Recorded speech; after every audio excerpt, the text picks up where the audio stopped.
makikita sa Marcos 7 verse 19, sapagkat hindi ito pumapasok sa kanyang puso, kundi sa tiyan at ito'y nilalabas sa tapunan ng dumi.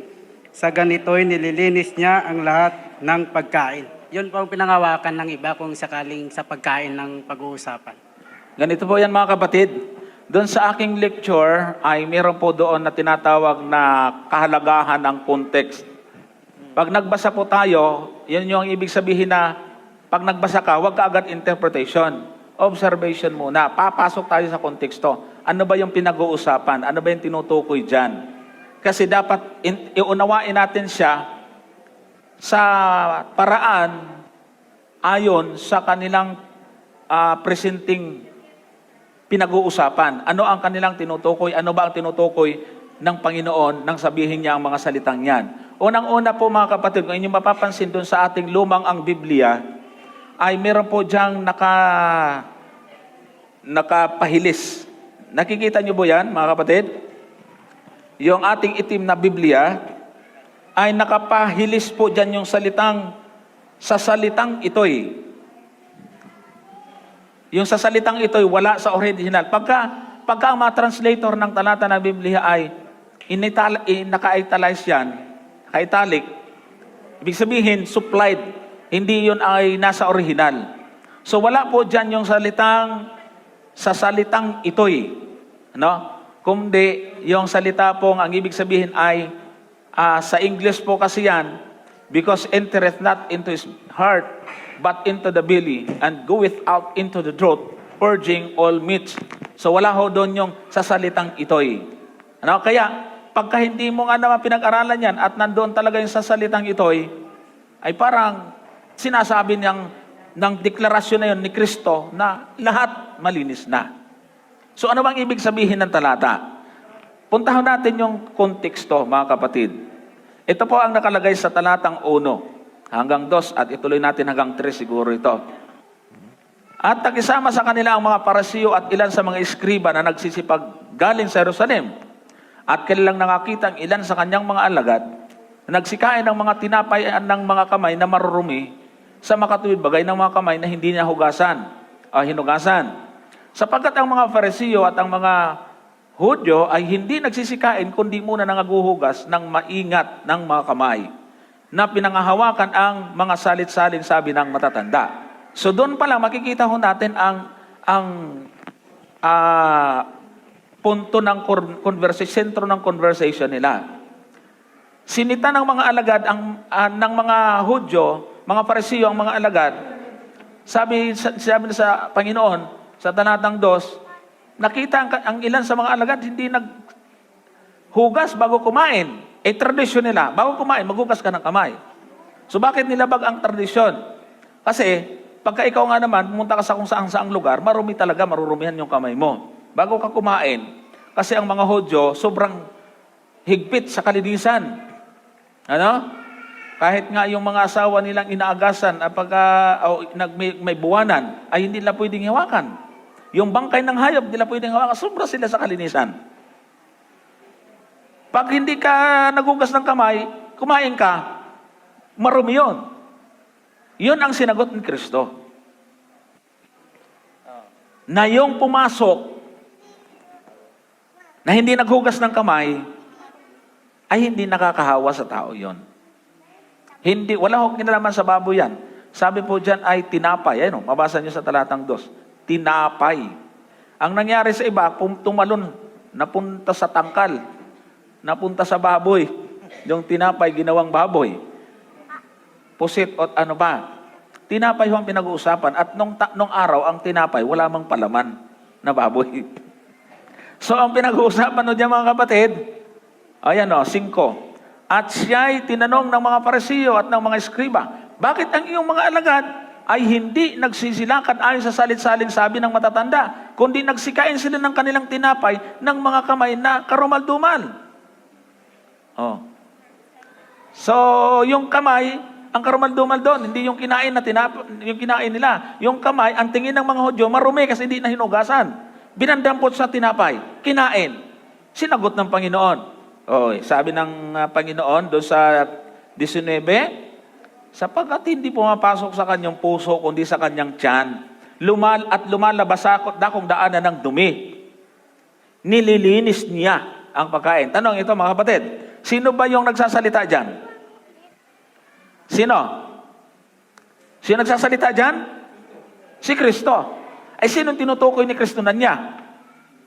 Bakit may tinutukoy siyang second person? Eh dapat first person. Siya nagsasalita di ba? Sabi niya, hindi pumapasok sa kanyang puso, kundi sa kanya. So yung kanya, yung niya na yun, yan din yung kanya. Sino yung kanya? Sa taong kumakain. So, pagka ginamitan natin ng syntax analysis, yung grammatical interpretation, yung niya, yung sinasabi dyan na sapagkat hindi pumapasok sa kanyang puso, yung taong kumakain. Kundi sa kanyang tiyan, di yun ang kumakain yon. Therefore, siya yung sinasabi dyan na nililinis niya. Bakit? Pag kumain ka ng tinapay, unang sabihin man natin, hindi gaanong nahugasang mabuti, hindi ka man maimpyerno, hindi ka naman paratangan nagasana, may sistema tayo sa ating katawan, naglilinis. May digestive system tayo. Nililinis po yan, no yung nutrients din-distribute sa ating buong katawan at yung waste, yung dumi, ay inilalabas sa dakong daanan ng dumi. Ayan din sa talata. So, sabi pa sa aming pananilita doon sa Masbate, diha rabon Diyan din lang sinagot. Di ba? Nandyan lang din ang sagot, mga kapatid. Kaya lang, itong mga mahihilig sa mga bawal, ay nako, nakapasok ang baboy sa tinapay. Maling-mali po yon. So, kailangan lang yun natin i-consider ang konteksto, mga kapatid. Kaya, yun po ang ating may sasagot dyan. Basta nilinis ng Diyos, wag natin ipalagay na marumi. Ano-ano ba yung pwedeng linisin ng Diyos? Tao, pwedeng linisin. Kung marumi ako dyan, yung hayop ba, yung pagkain, pwede bang linisin ng Diyos? Pakinggan nyo sa Marcos, ganito naman ang ating mababasa sa 7:19. Sapagkat hindi pumapasok sa kanyang puso, kundi sa kanyang tiyan, at lumalabas sa dakong daanan ng dumi. Sa salitang ito'y nililinis niya ang lahat ng pagkain. Hindi tao yan. Hindi tao yan dahil pumapasok sa bibig at pumupunta sa tiyan at inilalabas sa dakong daanan ng dumi. Ang Kristo po may sabi niyan Sabi ni San Marcos, sa salitang ito'y nililinis niya ang lahat ng pagkain. Kaya pwede rin pong linisin ng Diyos ang pagkain.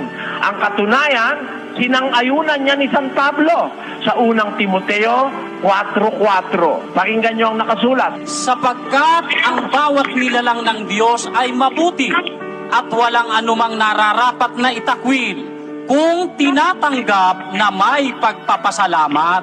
Bakit? Sapagkat pinakababanal sa pamamagitan ng salita ng Diyos at ng pananalangin. Kung ipaaalaala mo sa mga kapatid ang mga bagay na ito, ikaw ay magiging isang mabuting ministro ni Kristo Jesus. Ayon, ang mabuting ministro ni Kristo, pinaaalala sa kapatid sa iglesia na ang lahat ng nilalang ng Diyos ay mabuti. Walang anumang nararapat na itakwil kung tinatanggap na may pagpapasalamat sapagkat nililinis ng pamamagitan ng salita ng Diyos at ng pananalangin. Kaya po ang Kristiyano, bago kumain, nananalangin. Kahit ang kinain mo, igat. Kahit ang kinain mo, Brad Roland, warm burger, basta't nanalangin ka, nililinis ng Diyos yun. Yun ang sabi. Kaya kapatid, huwag kang magpaligaw na ang kahulugan ni ka dyan, ang nilinis tao. Hindi totoo yun. Kay tao, kay hayop, kahit sino pa, pag nilinis ng Diyos, huwag nating ipalagay na marumi.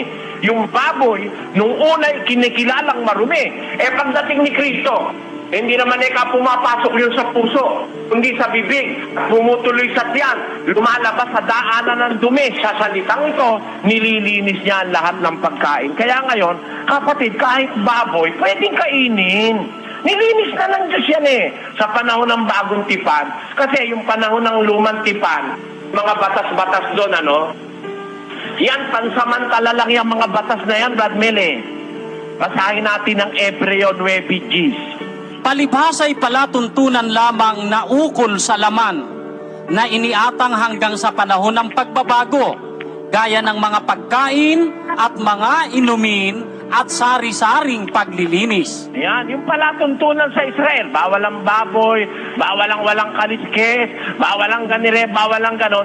Mga palatuntunan lamang na ukol sa laman na iniatang hanggang sa panahon ng pagbabago, gaya ng mga pagkain, mga inumin at sari-saring paglilinis. So, yung mga bawal-bawal sa Israel, pagdating sa panganahong Kristiyano, sabi ni San Pablo, walang nararapat itakwil.